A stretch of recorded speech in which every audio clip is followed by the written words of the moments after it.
poluan karena saya kepegang sama yang cowok.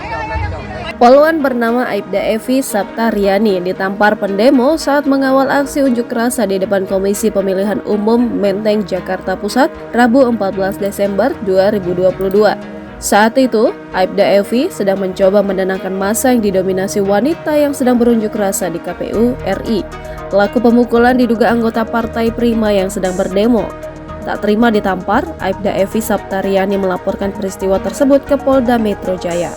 Kabid Humas Polda Metro Jaya, Kombes Endra Zulpan pun membenarkan laporan tersebut.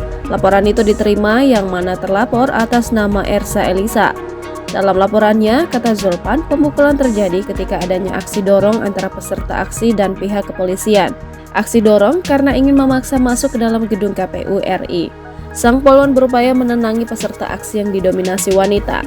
Namun, tiba-tiba terlapor melakukan penamparan ke arah wajah korban. Atas kejadian tersebut, korban merasa dirugikan. Adapun pelapor menyertakan sejumlah barang bukti dalam laporan polisi itu, mulai hasil visum, rekaman CCTV, serta surat tugas.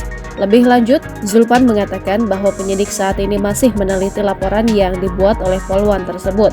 Terlapor pun dilaporkan atas dugaan tindak pidana melawan petugas yang tengah melaksanakan tugas dan atau perbuatan tidak menyenangkan sebagaimana diatur dalam pasal 212 KUHP dan atau pasal 352 KUHP dan atau pasal 335 KUHP. Nanti aja jawab. Bawa aja. Oh, yang nampar ibu poluan karena saya kepegang sama yang cowok. Saya kepegang sama yang cowok. Wajar dong saya. Wajar dong saya nampar.